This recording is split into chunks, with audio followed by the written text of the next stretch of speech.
O pagkatapos sumagot yung Solicitor General. Inamin ba naman niya yung tatlo kanyang ganon at saka yung pang-apat ay isinama namin sa order of business na pag tinignan mo wala. Ang totoong ginawa nila, considering, sabi niya, considering that the fourth impeachment complaint signed by more than one-third of the members of the House of Representatives has been transmitted to Congress, the three earlier impeachment complaints have become moot and academic, and they were sent to the archives. Alam mo ibig sabihin no? Pinatay po namin. Pinatay nyo. Kaya nilagay sa sabi archive. ng Korte Suprema, pinatay ninyo. Ibig sabihin, yung pangalawa, hindi na pwede. You violated the one-year ban rule. Ayun. Simple. So yun pala yung binabanggit ng Korte Suprema na nalabag yung one-year ban rule ng impeachment complaint. Ayun.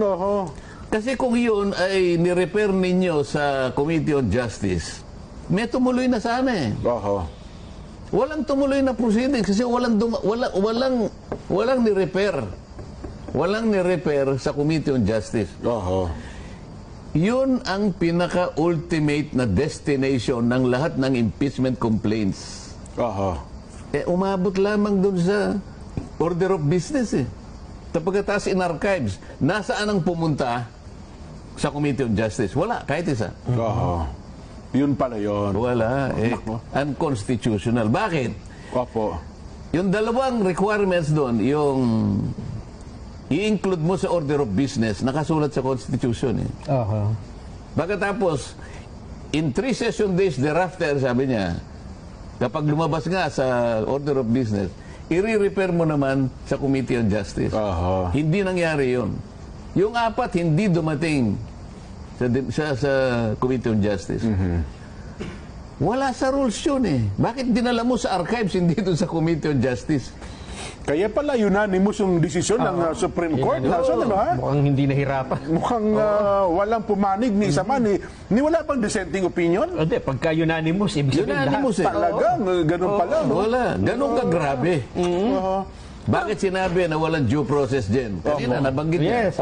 Ipaliwanag natin bakit walang due process. Bakit po? Hindi nga dumating sa Committee on Justice, doon mo kasi tatawagin ng Vice President para kahit papano, kung gusto niya mag-appear doon, magpaliwanag, o magbigay ng doon pa lang, sagutin niya.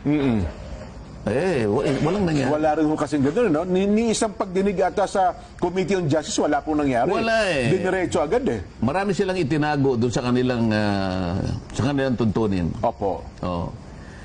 Kung babasahin nila Section 2 nung kanilang Rules of Procedure in Impeachment Proceedings, Section number 2, Initiation and Mode of filings. Ang halimbawa gano'n, initiation of impeachment proceedings.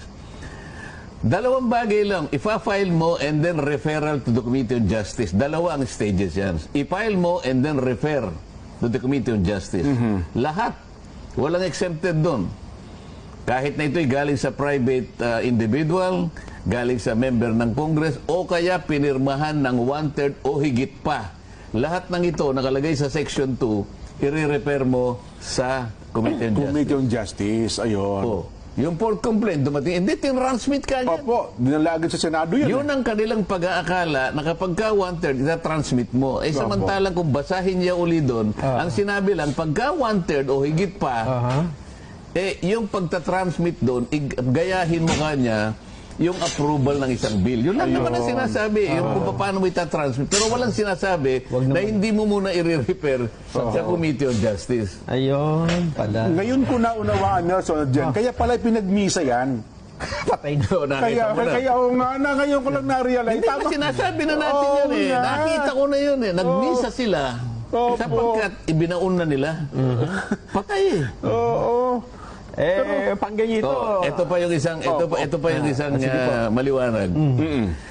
Doon sa pangangatwiran ng Solicitor General, sabi niya, yung po kanyang mga nag-file at nag-endorse ng mga naunang complaints, halos 7 yun dyan eh. Yung unang complaint, isang nag-endorse. Tama po. Parang Percival, whatever. Opo, yung representante ng ano. Yung pangalawa, tatlo nandun sila Arlene Brosa, sila yung ano, ganyan. Teacher ata yan. Oo, tapos Castro. meron na namang parang dalawa na naman yon. Opo, Tapos yung isa si Congressman Bordado. O yan, Basta Bicol. 7 lahat yon. Ang sabi nung Solicitor General, yung nag-endorse nung tatlong complaint. Naunang tatlong complaint, Naunang opo. tatlong complaint. Nag-endorse din sila, pumirma din sila. Doon sa pang-apat. Pang-apat. Oh. Ang tanong, Oho.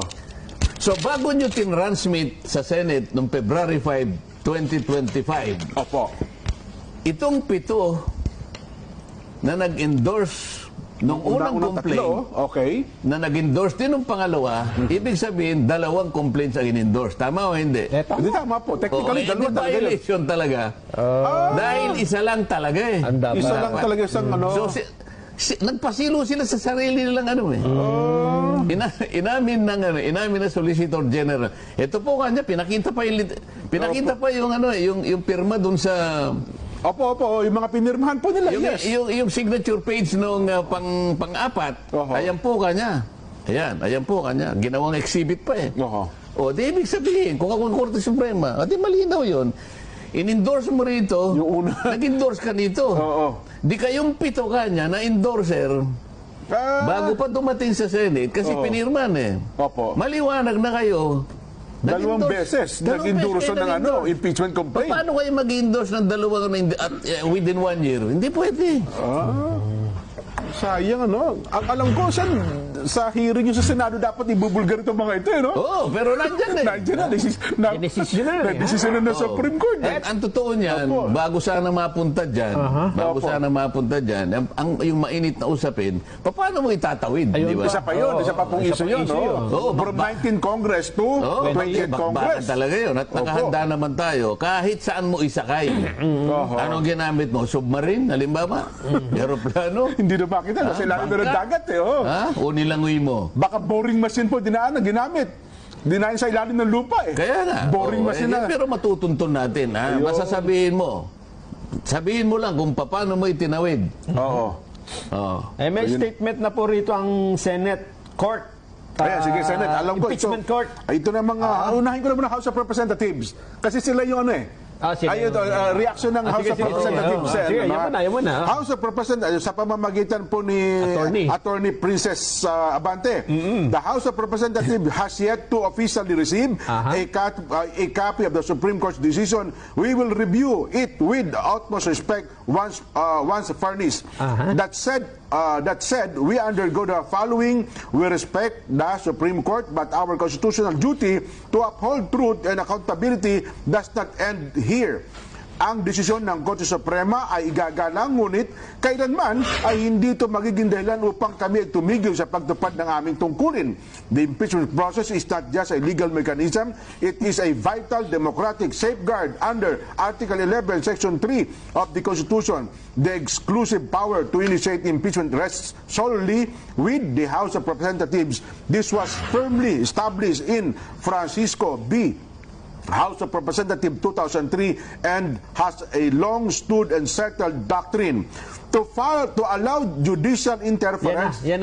Oo. To allow judicial interference in the initiation of this process risks undermining the very principle of checks and balances. The impeachment is a political act rooted in the people's will. No legal technicality should silence it.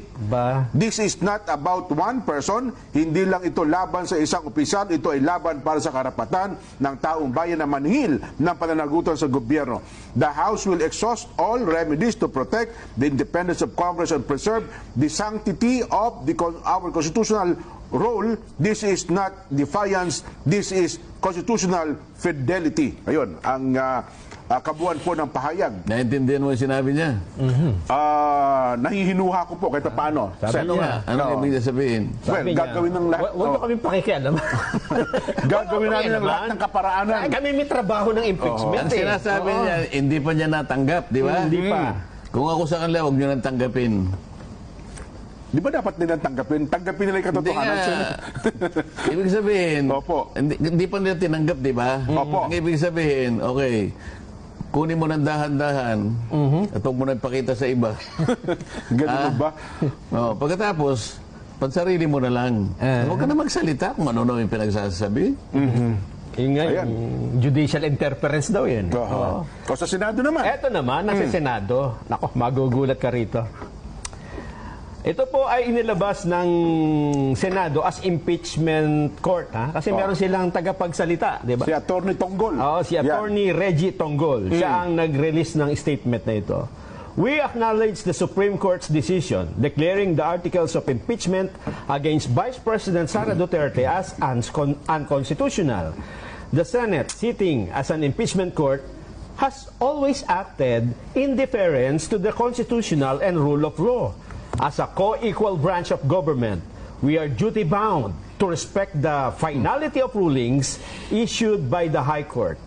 This decision affirms the careful and deliberate posture taken by the impeachment court that constitutional issues surrounding the articles required clarity before trial proceedings could commence.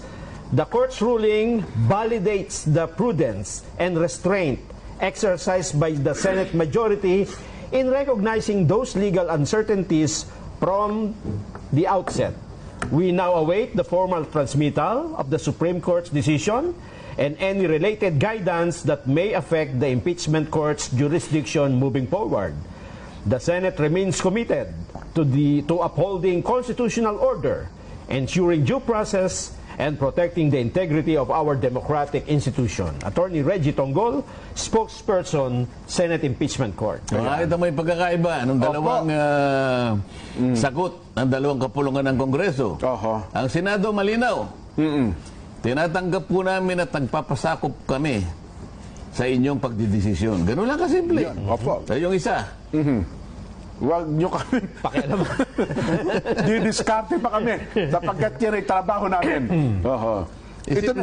Isipin mo merong apat na hinihingi ang Korte Suprema. Opo. Mula sa 10 yata yun, hindi ko nagkakamali. 4 doon ay sinagot nila ng pabalang. Ganun po ba? Solicitor General ito, halimbawa, wala lang sa akin yung listahan. 4 ito eh. Opo. Sabi doon sa isa, in relation to the articles of impeachment submitted to the Senate, kailangan naming malaman, sabi niya, kung lahat ng mga miyembro na pumirma, yung 215, ay binigyan nyo ng isa-isa ng kopya. Yan. Opo. Alam mo ang sagot nila? Kami po kanya ay magsasabi sa inyo ng ganito. May mga bagay po na wala po tayong pakialaman. Kung baga ganito sila Tama. Tayo po mag-obserba po tayo ng kanikanyang ng kanikanyang limitasyon. Kung equal branch po tayo Kaya wag nyo kaming panghimas. Parang ganun Sabi, 4 ito Tinatanong lang naman lahat po ng pumirma 200 in relation to the articles of impeachment, binigyan po ba nyo sila ng isa-isa ng pagkakataon na mabasa man lang nila ito? Opo. Bakit hindi mo isagutin ng totoo yun? In relation to that article, blah, blah, blah. Nabigyan nyo po ba sila ng panahon? Nabigyan nyo ba sila ng kopya ng lahat ng ebidensya na kanilang dapat na mabasa upang sa ganun ay makapirma sila o hindi? Opo. Yun, yun ang tipo ng mga pangangailangan Diba? Ganun ang sagot. Nako. Ito Meron naman po tayo kanyang sariling spear. Kanya-kanya Oo. Opo. Separation. Para sagutin mo ang Korte Suprema ng ganun. Opo. Saman tinatalong lang naman niya Tapos sabi niya, in the case of blah, blah, blah. Sabi niya. Pero nakalimutan niya na, ginawa pa niyang bold Opo.